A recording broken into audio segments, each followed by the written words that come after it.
আমি একটু ভালোবাসার কাঙাল বলে একটু সব ধরনের গানই করতে চাই। সো স্যাড রোমান্টিক দিয়ে শুরু হলো, এরপরে একটা ইংলিশ গান আসবে, একটা আপবিট গান আসবে। যেটা হয়েছে এই পুরো আয়োজনটা হয়েছে আনোয়ার ভাইয়ের জন্য, তাই না?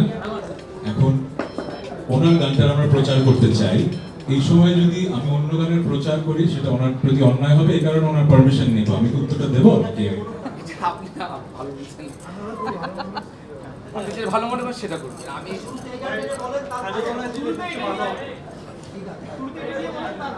আচ্ছা, তো এইভাবেই বলি, প্রত্যেকটা বছর নিউ ইয়ার্স রেজলিউশন করা হয় না? সবাই করে তো? সো আমিও নিউ ইয়ার্স রেজলিউশন প্রতি বছরই করি যে এই বছর বেশি গান করব। অনেক বছরই করি। গত বছর শুধুমাত্র মনে হয় 2টো গান করেছি, রঙে রঙে রঙিন হব। সুন্দর টিম, আপনাদের অনেক রেসপন্স। গত বছর one of the biggest song. আর একটা গান হলিউডে করেছি, ভুলে যাবো, দুটো 2 অডিয়েন্সের জন্য।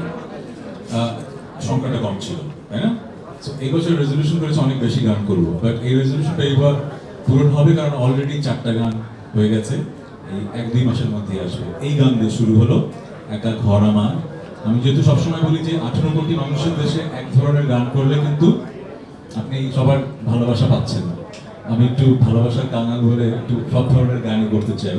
সো স্যাড রোমান্টিক দিয়ে শুরু হলো, এরপরে একটা ইংলিশ গান আসবে, একটা আপবিট গান আসবে, এবং আপনি যেটা বলেন সিনেমার গান আসবে। অনেকদিন পর আমি একটা সিনেমাতে গান গাচ্ছি। ছুঁয়ে দিলে মনে মনে লাস্ট করেছিলাম, যদি একদিনে করেছিলাম, হ্যাঁ 2017-18। সো অনেক বছর পর করছি, কিন্তু করছি একটা মানুষের জন্য, প্রিন্স মাহমুদ। সাজিদের যেরকম আমি ভক্ত, প্রিন্স ভাই তো সারা বাংলাদেশ ভক্ত। যদি বাংলাদেশের সেলিব্রিটি কম্পোজার থেকে থাকেন এবং একটা অসাধারণ মানুষ, তো প্রিন্স ভাই। সো প্রিন্স ভাই ডাক দিলে মানা করতে পারি না। এটা একটা মানে সিনেমা হোক যাই হোক, কার সিনেমা জানি না, পরে শুনলাম সিয়ামের সিনেমা, আদের ছোট ভাই।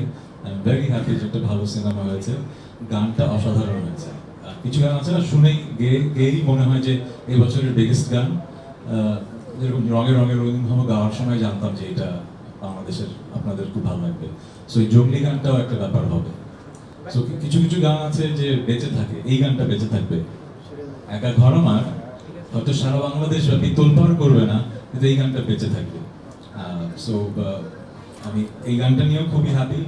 যে ইংলিশ গানটা করেছি আমার ফ্রেন্ড লীলা পেরির সাথে, ওটা আসবে, ওটাও নিয়ে হ্যাপি। তারপরে যেটা আপবিট গান করেছি সেটা নিয়ে হ্যাপি। জঙ্গলি নিয়ে তো খুবই এক্সাইটেড। ভ্যালেন্টাইন্স ডেতে আপনারা গানটা শুনতে পারবেন। জীবনের সাথে চলে হাই ফাই স্বাস্থ্যকর অল টাইম, সব সময় অল টাইম হেলদি লাইফ।